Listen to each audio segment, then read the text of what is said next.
Good morning. Ngasigi akogi Purnima numitki card reading haipetang yengminarase aduga akogi timing ga ko ado ngasagi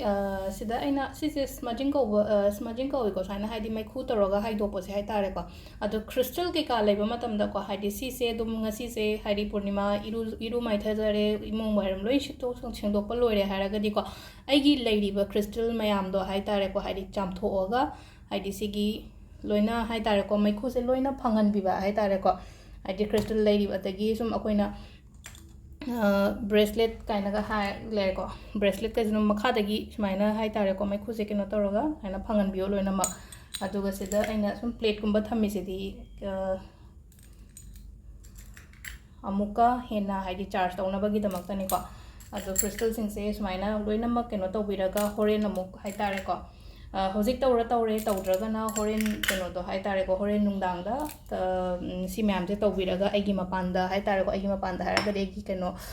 akoi gi tha mangal phangba jaga amata thambirase ko ado crystal cleansing se kamaina tawdoino pasida ko aina phanam so dum haiba budi hairabne do amuka so haipetang utle ko ado ngasi gi card message se yengminarase myam ko first ta adum nitigi tawbo daina haidi 3 cards khatang oina lothokterage ko haidi 3 dodagi 1 2 3 sidagi ama choose tawbiba ado sida haipetang yengminarase ko sigi cards 1 2 3 atai se loina thamjanjirase silere ko hoi card ahum se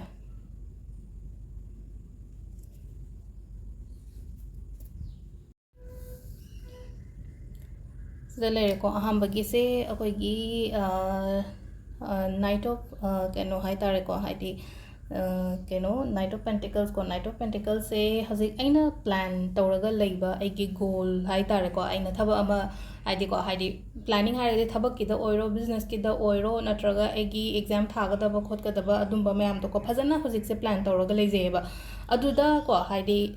keno tawraga lepaga leibiba hai tare ko haidi farm oil bang lepaga leiba haragadi focus fazana tawraga ko action logadaba matam hai tare ko adi nangna tawge haina khallibado hoji action logo matam ne mai pakanin haibane basida ko aduga ani shubasina ko akogi age of cups la ko age of cups se ko id something anoba ma tawbagumba anoba ma lakpagumba admaina pi ko anoba ma lakpa adagi aduga kitang isa so ko kitang open oiba hai tare kitang open minded oi thokbagumba hai tare ko flexible kitang oi ko haidi flexible oiba an haragadi open minded sum aido foundation amada dum laitaba hai tare ko simala haragadi adudo accept to ba haidi ready da lebi ba hai tare aduga ahum subagi sina ko akoigi night of wands an la ko night of wands se ko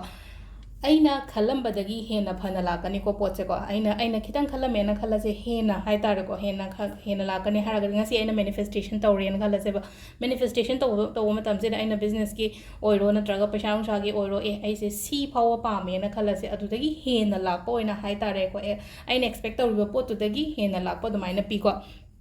adu sida leire ko gi ahambagi ko haidi keno se ko card se ko aduga hapetan timing manifestation to bagi timing aphabada tawraga di amu hena su wakhando nuaina ko aduna ni ko haidi tawbai bodi adum any time tawbai ai ko ina sang matam da adum matam amu aphaba sum leibani na haidi adu su adum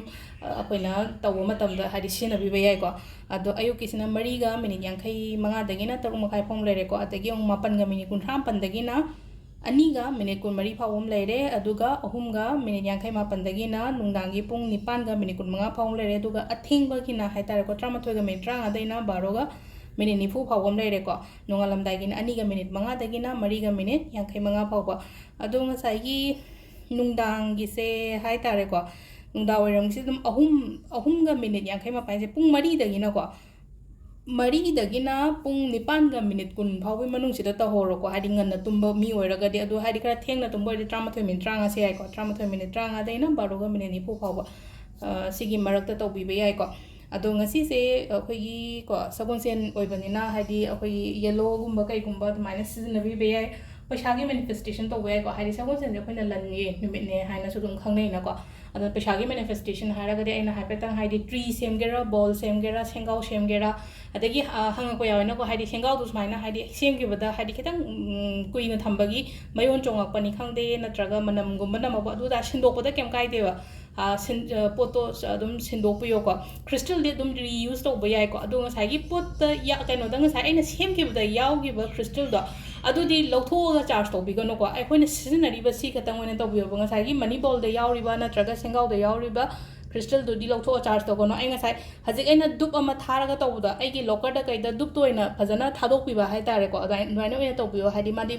अदुदी दुम यारगादि लेंबिगनोबा लेय फमदो लेजसनोबा हाइदि तोंगाना ngसाइगी Cheng दो खतंग लेहौरगा crystal दो लौथोगा charge तौबो खोपदो अदुदी तौरनो अदुगा अदु अइना थम्मेबा जगा अदुदा दुप ओइना थादोकपियोबको अदुगा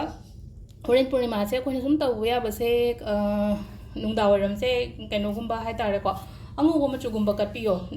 था थोलको मतमजिदा अंगुगो मचु हाइरगदि खेरो कटपिबे याइको हाइदि संगोम खेर कतंग हौरगा हाइदि हौरगा कटले तो कटपा ngसाइगी कटलुवा पोतो दुम मयाम हाइदि इमुंग मनुंगी मी मयाम दुम चाबिबो खोपिबा अदु दुम यारेको अदु व्हाइट कलर की फ्लावर्स गुंबा हाइतारेको लई अंगुबोगुंबा कइगुंबा अदुमाइना कटपिबे याइको अदु सिदा लेरे ngasi गी तौबा याबा मतमने अदई खरा हाइतारेको अइना ngarang nahangi videos kumbada aduda haipet khara yengbiroko in details kamain tawgadamno money manifestation tawra kamain tawgadamno health ki tawraga na kamain tawgadamno khot kadamno haibadoko ado makata videos amukona yengminarase ma'am thank you